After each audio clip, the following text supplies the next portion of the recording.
Hello, everyone, and welcome to today's Remo presentation, Enhancing the Researcher's Voice with Virtual Posters. My name is Katrina, and I am with Team Remo. And before we begin, if you guys can hear me, can you please, in the lower right-hand corner of your screen, you'll see a thumbs up button. If you are on a mobile phone, you won't see this, but if you can give me the thumbs up, you can hear me. Awesome, great, thank you very much. And over on the right-hand side of the screen, you are going to see a chat feature. We are going to be able to use that chat feature throughout our presentation, but that's more to chat with everybody else. And we see that Jared has already started things off with his hello from Team Canada. Amy, hello from Portland, Oregon. I am coming from sunny San Diego, California. So if you guys can please just put into the chat a little hello and where you're from, we can see just how far ranging we are with our event today. Hello from Delaware with Beth. If you have questions during today's presentation, the best place to put it is in that Q&A tab. So again, if you are on a laptop or desktop, you are going to see a Q&A on the far right-hand side of your screen. If you click that open, this is where you can put a question in for myself or for the presenters, and we will be able to get to that when we have our Q&A section. It's easier to put it in there than have us try to find it in the general chat. And if somebody has already asked the question that you have, you can upvote it so that way we know which questions are more important. And I'd also like to invite you to a discussion thread that we have in our community for this event. This is in our Remo Campfire community, so you can keep the discussion going after the event, and we have a lot of reference material to help supplement some of the things that you're going to learn today.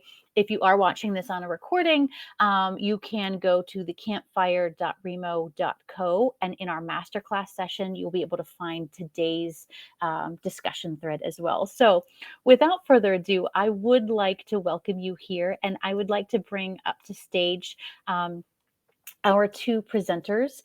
They are with an organization called Eposter Boards. And what I love is that Dr. Philipe is a researcher, and he is going to be bringing you information from a researcher's perspective. And we also have Katherine Philipe, who is the COO of Eposter Boards. So without further ado, I'm going to turn it over to our two presenters today. And a reminder, if you have questions, we can put them in the Q&A, and please feel free to keep the chat going. If you'd like to see anything larger that they are presenting, at the very bottom of your screen, if you are on a desktop or laptop, there is an icon that has a screen with three people looking at it. If you close that down, that will close down your audience view where you see everyone's avatars, and it will show their shared screen a little bit larger. So please, thank you guys for coming, and I'm going to turn the floor over to you. Okay, so thank you again for the invitation to present and talk about our company, Eposter Boards, and how we have utilized the Remo platform to really replicate biomedical research conferences. Next slide. So my background, I'm actually a physician scientist, not a tech guy, and but I'm the founding owner for Eposter Boards. Founded the company in 2012, and I founded it because of my experience as a physician scientist, and I've been a physician scientist presenting research for over 40 years. I've had faculty positions at various academic institutions, including the University of Chicago and the Harvard Medical School. I've authored over 140 scientific abstract presentations. And I've also held leadership positions in academic medical societies, and in that way participated in the planning and operation of multiple biomedical research conferences. And for us, that really allowed us as a company to understand what societies and academic programs are looking for in regard to poster presentations and the ability to provide that service. Next slide. So as a scientist, as a researcher, why do posters? One could say, gee, in this digital era, that means of communication is somewhat passe. And in fact, the opposite is true, that for meeting organizers, it provides an opportunity for obviously a large number of presentations at your conference. As a researcher, it gives one a chance to present to a small focused audience. Again, many years standing in front of a paper poster, having, a couple to several people standing around and engaging me in the discussion of the research. And that's really a very useful modality for sharing ideas, uh, totally unique and separate from things like stage presentations. It really provides that one-on-one engagement with other researchers that are specifically interested in your topic. And it really allows the opportunity to share ideas, share data, to really understand the work that's going on. And so I think poster sessions have stood the test of time and they'll be around for a long time. Next slide. The real issue, though, is the aggravation of doing poster sessions, and I'll talk about that shortly on the slide. But just to give you a little bit of background on why, in fact, I founded the company, and kind of the story is that about 10 years ago, I was on a plane coming back from the West Coast. I live in Boston. I was coming back from a research conference, and of course, lugging the paper posters on the airplane and all the aggravation of trying to get them into the overhead bin, etc.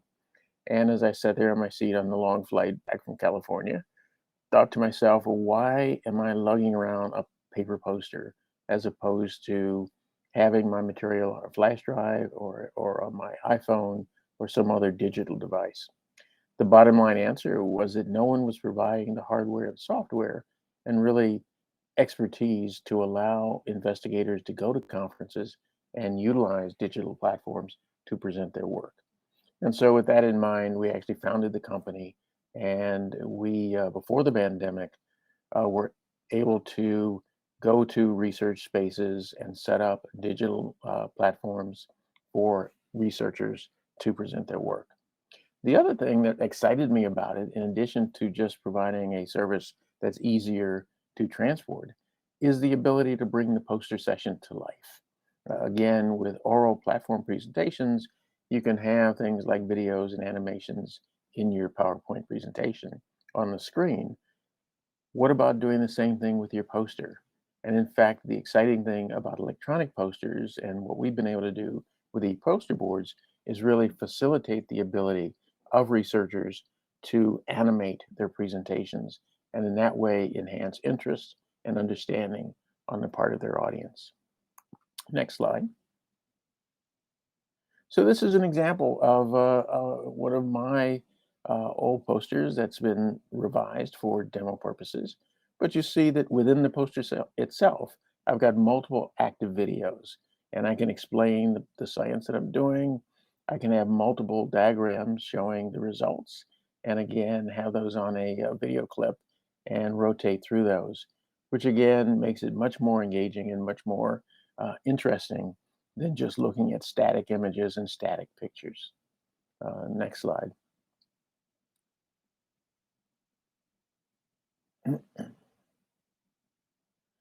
And so going back to posters, paper posters have been around for a long time, but they're expensive and costly to create, as anyone who's done them is fully aware of. They're difficult to transport. They're prone to errors. If you make a mistake in your PowerPoint before getting it printed, you're then stuck with that mistake on the actual poster itself. There's no way to change it unless you get it reprinted.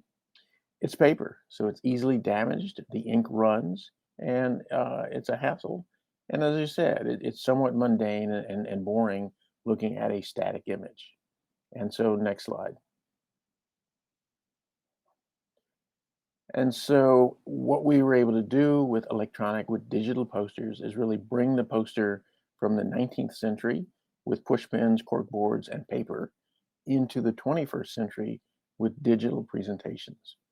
It saves time, money, aggravation for the presenters because they can do their presentation on a software like PowerPoint, which they're very familiar with. They can update it up until the time that they actually present it, or even on the fly during the presentation. If they notice an error, they could obviously go out of screen view and type in the change and then bring it back up. For meetings, we found over the several years that it really adds value and cachet to the meeting organizers and the meeting itself.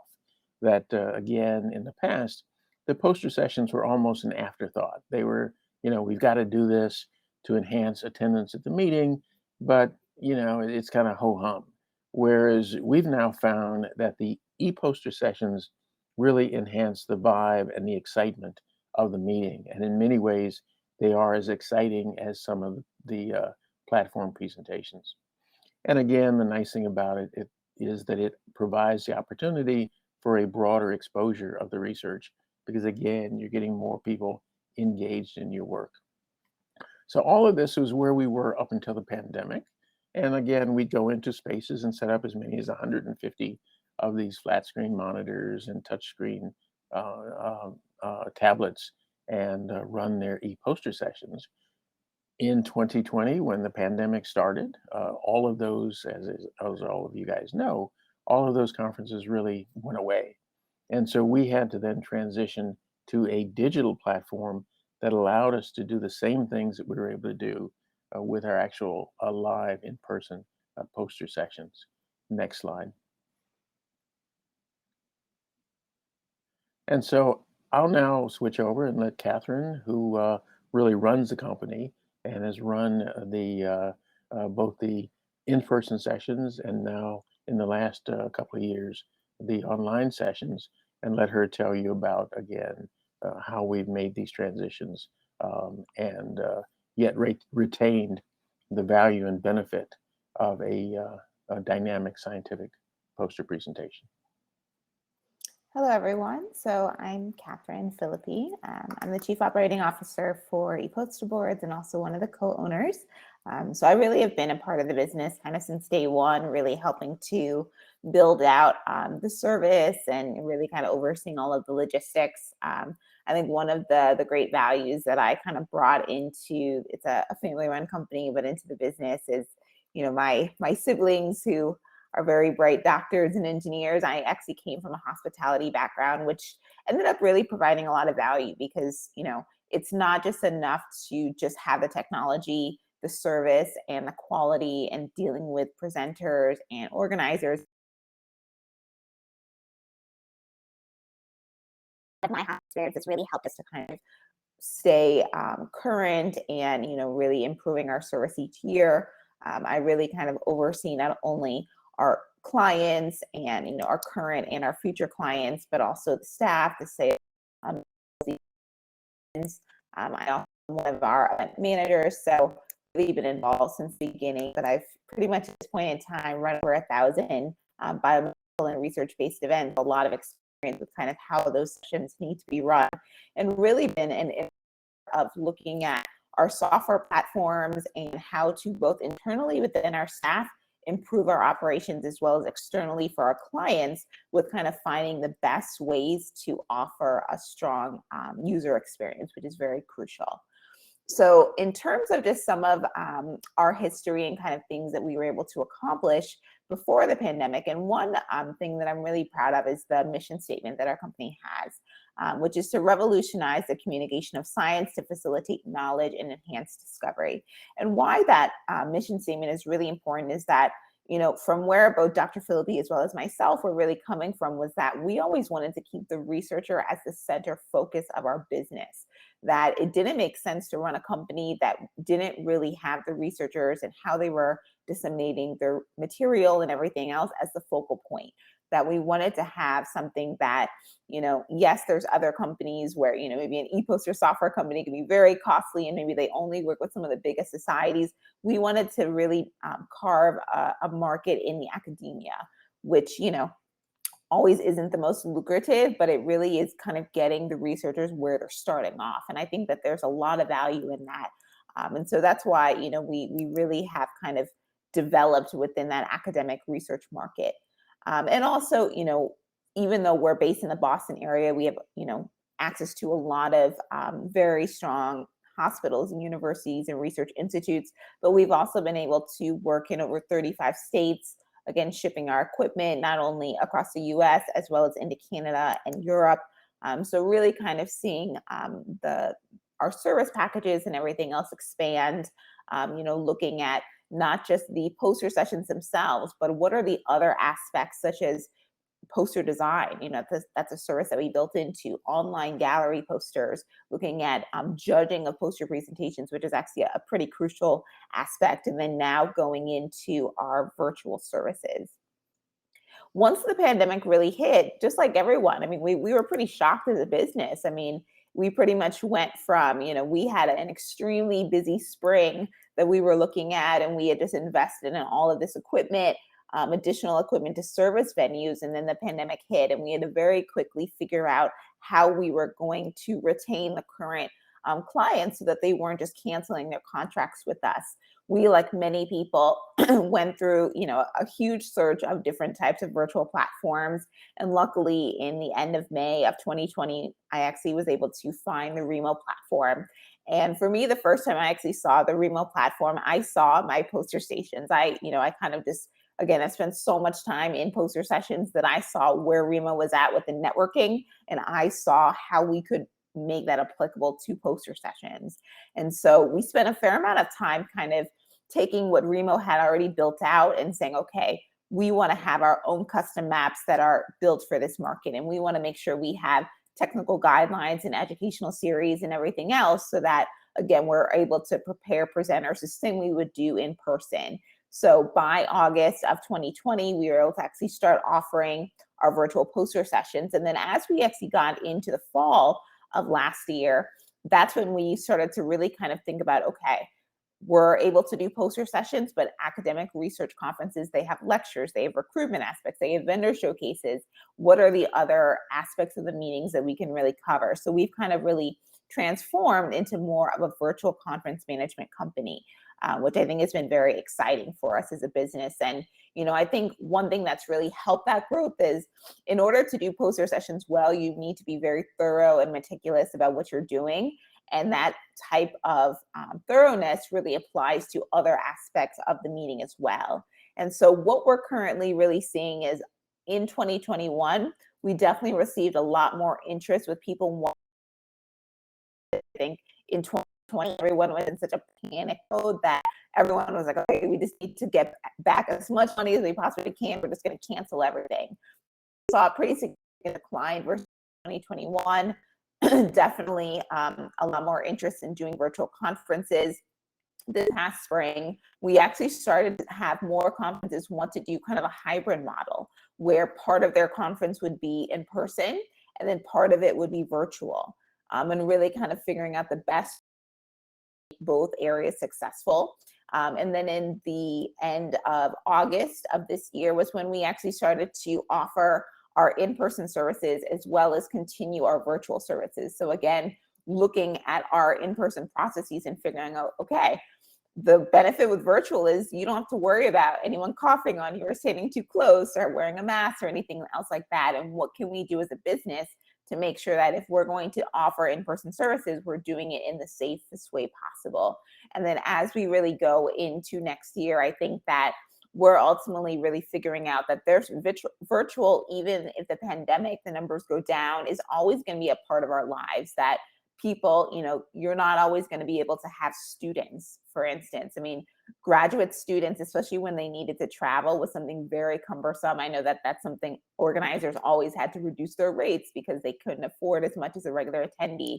And so we've had quite a few conferences who have said, okay, our student poster sessions, we want to keep those online. Or, maybe if we want to have more of an international presence, that online as well. So that's definitely a way that we're seeing that, virtual is kind of here to stay. And so really kind of making the most out of it that it can be.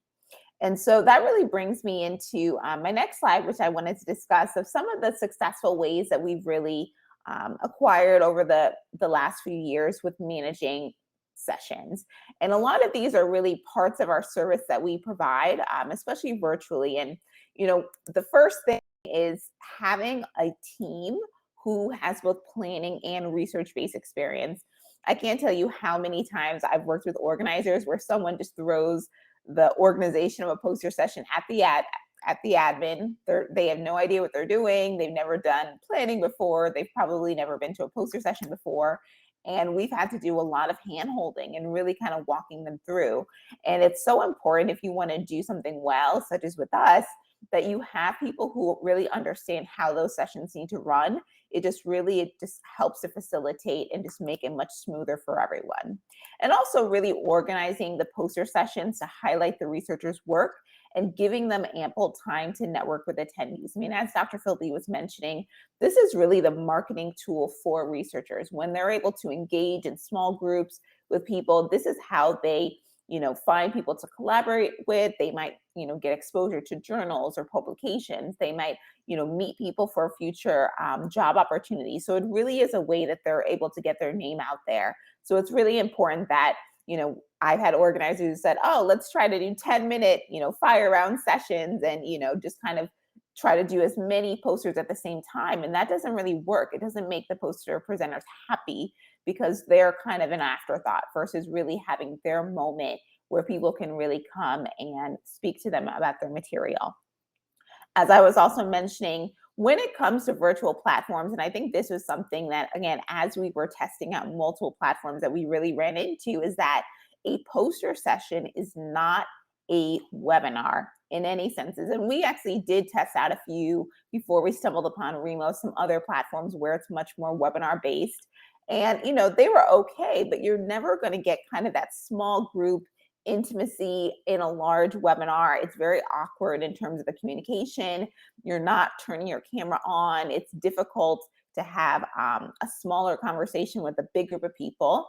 And I think virtually, we've seen that a lot of people's social skills, have gone down a bit, and a lot more people are introverted now, and they're just not comfortable speaking up in large groups of people. So that's really one of the beauties with this style of platform with Remo, that we really get to retain that small group. Also, we found over the years that it's extremely important to educate the poster presenters, not only just on the software itself, the virtual platform that they're going to use, and allowing them to come in beforehand and test it out and make sure all their settings are working, but also for, whatever software that they're working with. I mean, again, the far majority of our poster presenters end up using PowerPoint.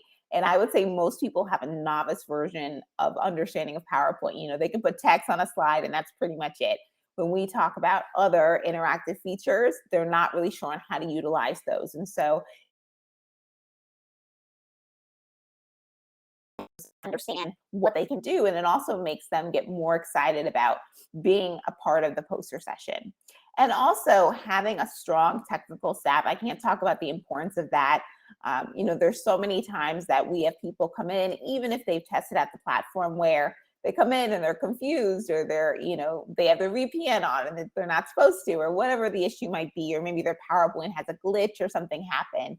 And so you want to really make sure that you have staff who have that level of expertise, so that they can troubleshoot it.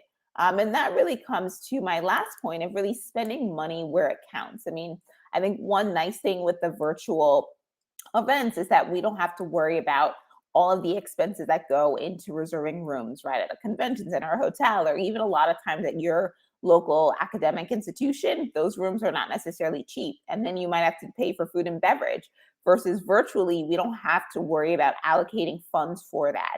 And so really looking at not just having a strong platform, but sometimes also working with a company where they can help you to facilitate your research-based events can be very powerful, and it can really just make kind of a nicer user experience as a whole.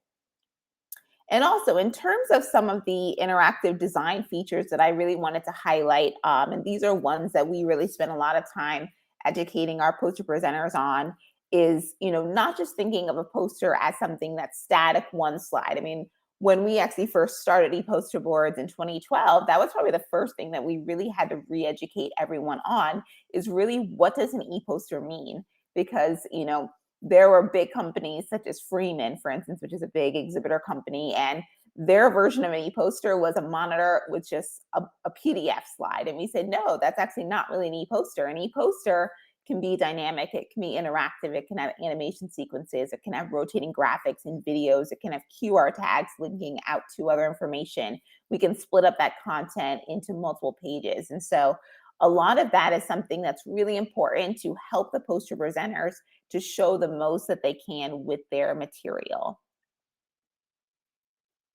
And so ultimately, in summary, when we look at the differences between kind of the past paper posters and then what we're able to do with electronic posters, both in person as well as, on something like with Remo as virtual, with paper posters, we're limited to the edits, difficult to transport. We're limited to a physical location, right, being at a venue, and we're not able to use interactive media. And for the most part, it's a throwaway one-time use. I mean, yes, maybe sometimes if someone has a research lab, they might print it out and put it up on the wall, but over time, it's probably falling down. So many times we've gone through hallways and seen that. So it's really, for the most part, a limited time use. Versus with the electronic posters, it's environmentally friendly, which again is something that all of us should care about. It's interactive. And also, most importantly, it's able to reach a larger audience across the US and internationally. And this is really something where something like a virtual platform like Remo is very strong with, because you can have people from all over the world coming in versus maybe some of those international people wouldn't have been able to come to the in-person meeting. So it's very powerful, this virtual platform that we have. Also, one thing that we always really stress, and I feel like presenters love so much, is the fact that not only can they update their content ahead of time, but as well as during the event. And so because they're able to have software on their own computer, they can make last minute changes. Research is always changing, and people are getting some of their best data right before the conference. And so it's really nice that they're able to make those changes without having to pay to print out another version. And also it's cloud-based, right? I mean, you can have it in your email, in your Dropbox, wherever it needs to be. So your poster can always kind of stay with where you are. And so to kind of just wrap everything up, this is really where poster technology started, right? So looking at the corkboards with the table, the chair, that was one version of it. Then we transitioned as a business into our Eposter boards. Again, you can really see, even in this picture, a small group of people, so much life and excitement, and just people really being engaged. And ultimately, with the Remo platform, we're really proud that we were able to really replicate what we did for our in-person services with building out our virtual poster halls and really doing all the facilitation to organize the sessions themselves. So with that, I think we're going to open it up to some questions.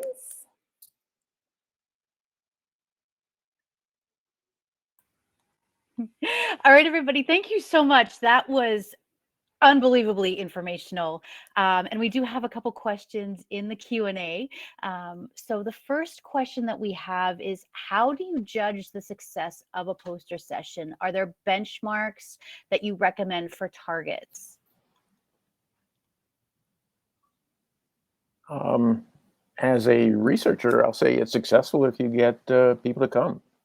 And so, again, the number of people that actually come through the space and who engage with the researchers and who stay in the session. Again, with our live sessions before the pandemic, even when the session was over, people didn't want to go home. We'd have to literally walk around we've got to turn off the monitors and start breaking down the equipment that people that engaged. And I certainly think the same is true with the research with the Remo platforms. That as a meeting will transition to break sessions or lectures, again, people kind of hang out. They still want to engage with the researchers and the presenters.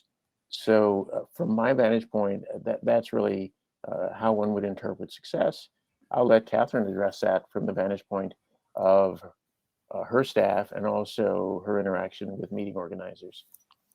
Sure. So I would say that, when it comes to the post presenters, I mean, most importantly, the presenters want to feel like they had a meaningful conversation. So already with the Remo platform, we're kind of ahead of the curve because, again, that small intimacy that we're really looking for is already going to be a benefit. But the way that you structure the poster sessions is just as important because, again, if you have too many poster presenters, and we've actually seen this happen where, an organizer says, okay, we have an hour for the posters. Let's try to fit as many tables or, virtual poster stations as we can.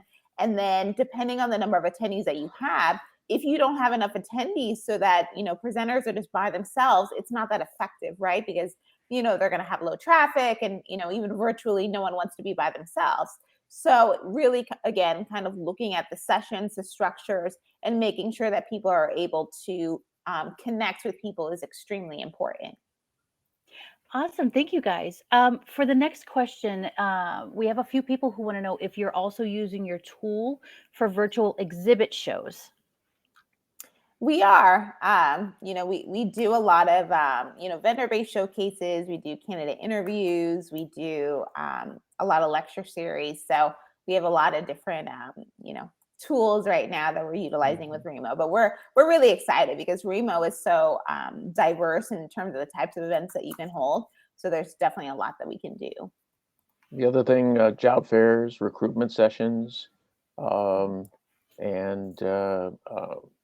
like small seminar table groups.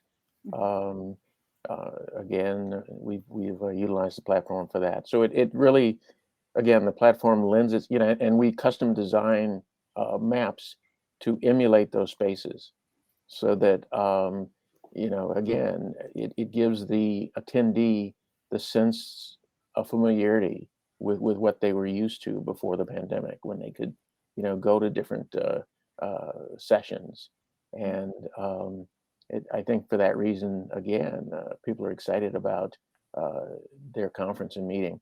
And again, as a still a researcher, I certainly attend virtual conferences, and I do have to say that after sitting through kind of a webinar-based software presentation where you're just sitting there as an attendee, session after session after session, you zoomed out. I mean, you really begin to tune out.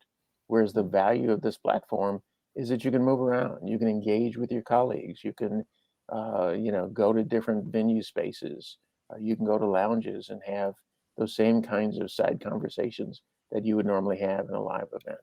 So I think it really lends itself to replicating the experience that researchers have been used to before the pandemic. Mm-hmm. And I think coming from my experiences as a job fair host, it sounds like when you break it down to it, do you have a hosted table? Is there somebody who's hosting a table and everybody kind of goes around to those tables and you have information that you can present, and generally it's on paper?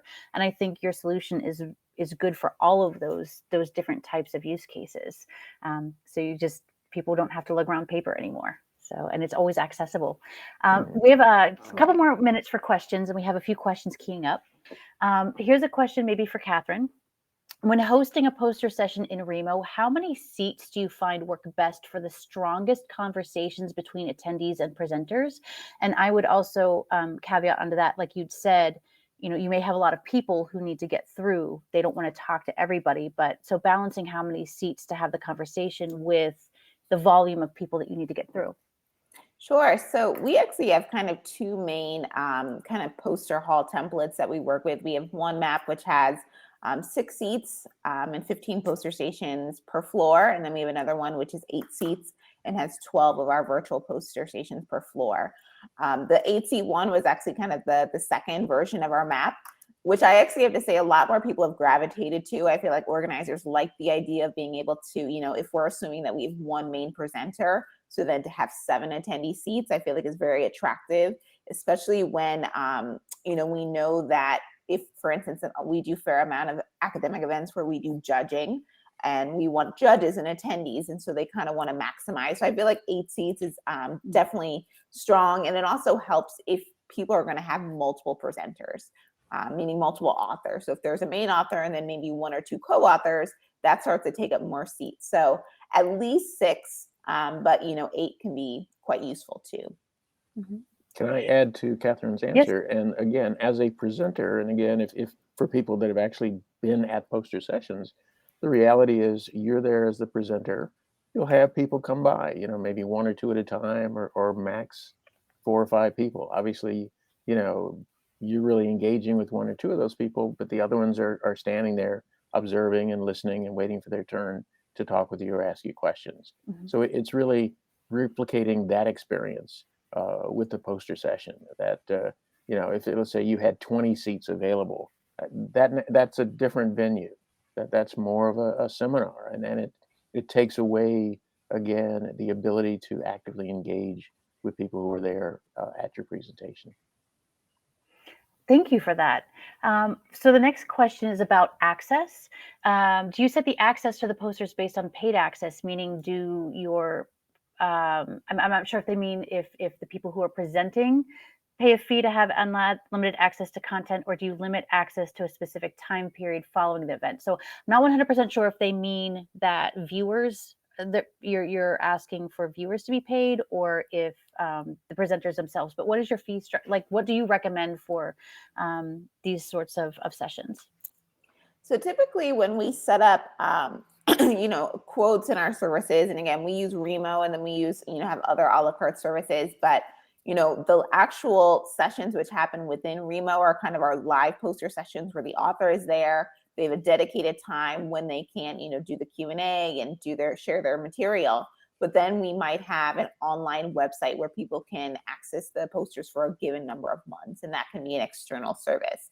But I think there's a lot of value to that live portion of the presentations rather than just having a gallery, because again, it's very limited with the Q&A. Even if someone can email, being able to talk to someone is extremely valuable.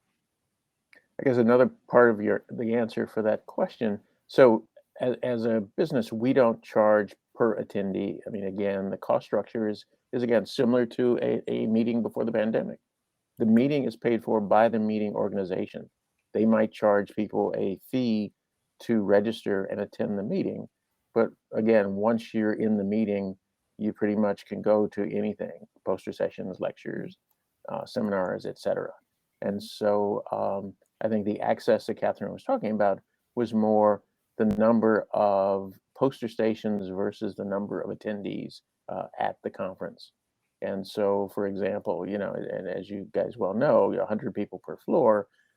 If we have an event that has 400 people, we would like to spread it out to at least the posters to 4 to 5 floors, so that people have access, obviously, to the spaces. I don't know if you want to add anything else to that, Katherine. Nope. There is one question, Katrina, if I can just jump in. So, and I know someone was asking about this, and someone was asking how if we use the whiteboard or screen share. And so with the far majority of our poster sessions, we do actually all authors screen share. And I will say that is not an easy endeavor. It requires an extreme amount of education. We set up kind of presenter test sessions. And this is kind of where I'm talking about a company who knows what they're doing, and to educate people is extremely important. And so, the whiteboard we do use sometimes, especially if we're doing like open viewing. And so we might have a certain, either, each poster presenter would have their specific poster, or if we want to have a couple posters on the whiteboard, that can be a nice option. But for the live poster presentations, the same way that it's a live presentation in person, the screen share was actually really important for how we set up our sessions as a company.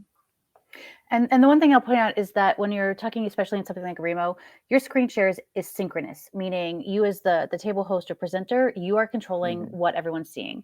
The nice thing about the whiteboard is that it's asynchronous. So I can be looking at one piece of research and 3 other people can be on it with me, and they can be looking at a video or looking at something else, and it doesn't interrupt. So I can kind of browse on my own. So those are 2 of the differences between a decision to use a whiteboard or to use a share screen. Do you want it to be synchronous or asynchronous?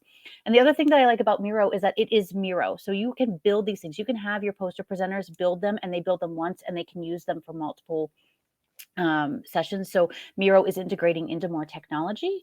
And again, it goes back to, do you want it to be synchronous or do you want it to be asynchronous? And I have put back into the chat a link where it's linked to our campfire, where we do have some of our prior recordings on poster sessions, on how to do them in Miro. And we also have some of our FAQs, and we want to continue the discussion there, because we're not going to be able to get to all of these questions. And some of these questions really are answered there. We're going to close down and go into conversation mode, so you can ask some of these questions one-on-one. But there is one last thing that I really would love to capture on video, is what are some of your tips for an e-poster presenter when they are presenting online in something like Remo versus a key difference from how they would present in real life? Is there anything that you could highlight, or that you think that folks just don't think about enough, and they're caught and they're like, oh, what's the best practice here? I would say be prepared. I think, for instance, when we do in-person conferences, it's our technology, right? There's so little that the presenter, I mean, as long as they can use a tablet, right? They can touch something, then they can operate it, versus with something like Remo, a lot of times people will say, works on, GoToMeeting, or this works on Zoom. Why is my camera working on Remo? And we said, well, you should have come to the test session and gotten it set up. And I think that's probably the biggest piece of advice that I would say, is that really make sure your presenters understand the platform and spend the time beforehand getting people prepared. It just makes everything so much smoother, and it'll really kind of ease a lot of anxiety that presenters have. Thank you for that. And I just want to I'm going to share my screen here for just 1 second so everyone knows where to go with the discussion thread that we've started. So it is campfire.remo.co/C/Remo-revolution equals masterclass. So if you're in the Remo, campfire.remo.co, inside the masterclass tab is where we have started our discussion thread. So it's this area, and you can continue that down. I really would like to thank our presenters for coming, Dr. Philipe, Katherine Philipe from Eposter Boards. I am going to close down into conversation mode so we can stay at the tables. For those of you familiar with Remo, you'll know just to jump your tables, make sure your camera and microphone is on. To move tables, just double click. If you are on a mobile device, you just tap on the table that you want to move to, and a pop-up will say join table. So it is a little bit of a different experience if you're on mobile than if you are on laptop or desktop. Thank you so much. I do want to let everyone know that on December 2nd, we are doing a Remo Gives Thanks pizza party. So for the first amount of people who register, we're giving free pizza delivered worldwide in a synchronous manner. And we are throwing a huge party, and part of it is also going to be to help to show you how you can throw your own holiday parties that are really interactive and engaging. There is a banner on the floor when we go into conversation mode that says free pizza party. If you click on that banner, you will be able to register for our event. So thank you guys so much. We appreciate you all coming.